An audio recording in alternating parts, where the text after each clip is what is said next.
Halo guys, di video kali ini saya akan nyobain HP jadul dari Xiaomi, yaitu Redmi 9A guys. HP ini tuh rilis pada tahun 2020 ya, jadi masih sekitar 5 tahun yang lalu.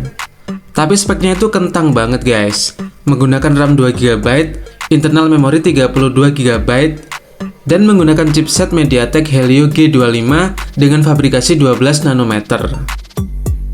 Tapi meskipun speknya rendah, HP ini masih banyak peminatnya guys. Di forum jual beli atau marketplace itu masih banyak yang jual atau yang cari ya. Kira-kira apa sih yang membuat HP ini masih banyak diminati? Oke, tanpa berlama-lama langsung aja kita review dan cobain sendiri guys.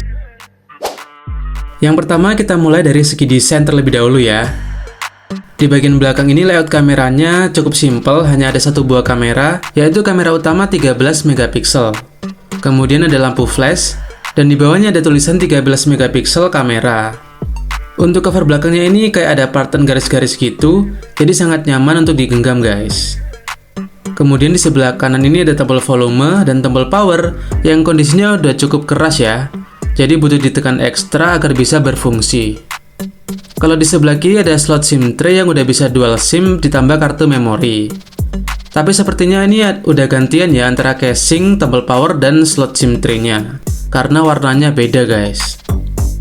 Lalu di bagian atas ini cukup sepi ya, cuma ada jack audio 3,5 mm, nggak ada infrared atau lubang mic kedua, yang biasanya ada di HP Xiaomi.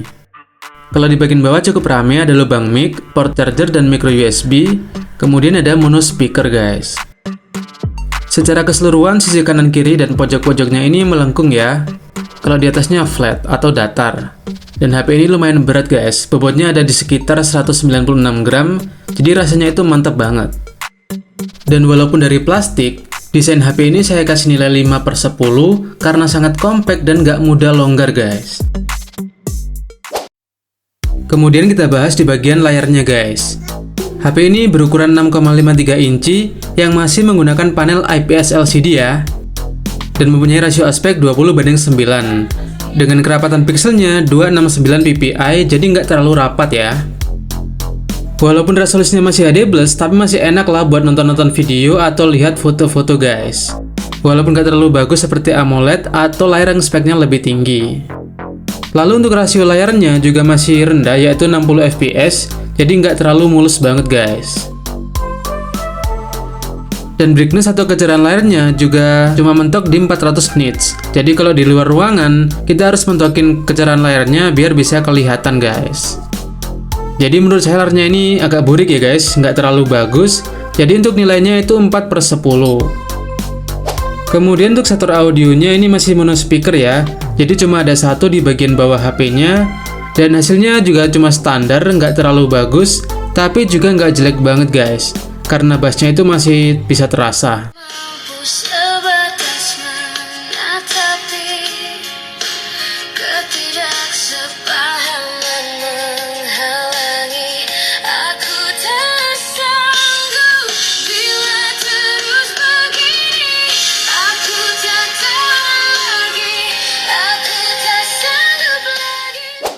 Lanjut kita bahas kameranya guys. HP ini memiliki kamera utama 13 megapiksel, nggak ada lensa lain, dan hanya ada lampu flash di bawahnya. Terus untuk kamera depan memiliki resolusi 5 megapiksel, itu pun fitur-fiturnya juga standar banget, cuma ada foto, video, nggak ada depth sensor, lensa wide, makro, panorama, dan lain-lain. Tapi masih ada satu fitur yaitu mode Pro, jadi kita masih bisa atur secara manual ISO dan shutter speednya. Tapi settingan ini hanya untuk foto ya guys, untuk video nggak bisa. Walaupun begitu hasil fotonya ini masih buram ya, dan banyak noise-nya. Walaupun pengambilan fotonya di cahaya yang paling terang, apalagi kalau minim cahaya atau di malam hari guys, pasti makin buram.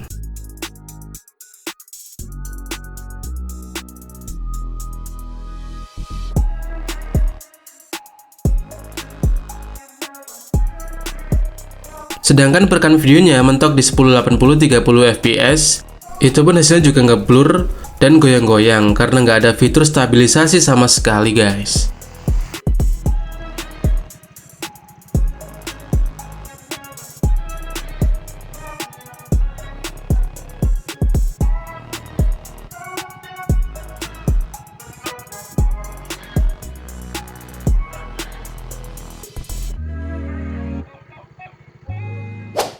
Lanjut, sekarang kita cek sistem operasinya guys. Awalnya HP ini berbasis Android 10 dan menggunakan OS MIUI 12. Tapi sekarang udah update ke Android 11 ya. Dan MIUI-nya juga mendapatkan notif update ke MIUI 12.5.6. Kalau untuk tampilannya seperti ini, pada bagian control center udah yang terbaru ya, tapi masih agak jadul juga sih, karena pada bagian volume dan kecerahannya masih horizontal, nggak vertikal atau berdiri seperti zaman sekarang guys. Pada beberapa aplikasi bawaan juga masih banyak iklan ya. Dan beberapa aplikasi terkini atau yang terbaru ini masih bisa diinstal, tapi kemungkinan akan agak berat ya, karena di samping RAM-nya yang cuma 2 GB, chipsetnya ini juga sangat kentang sekali guys. Kalau untuk chipsetnya sendiri, Redmi 9A ini menggunakan MediaTek Helio G25 dan berarsitektur 12 nanometer.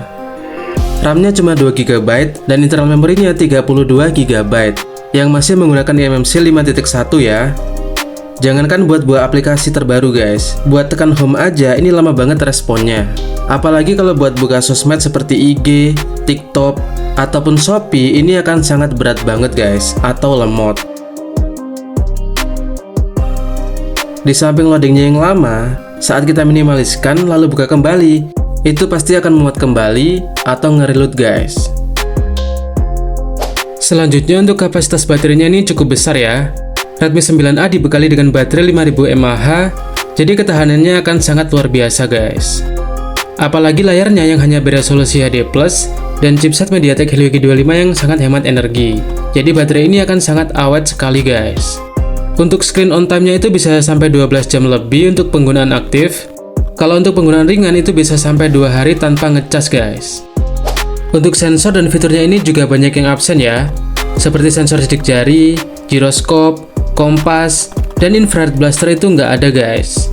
Tapi masih ada fitur face unlock untuk mengganti sensor sidik jari yang nggak ada tadi.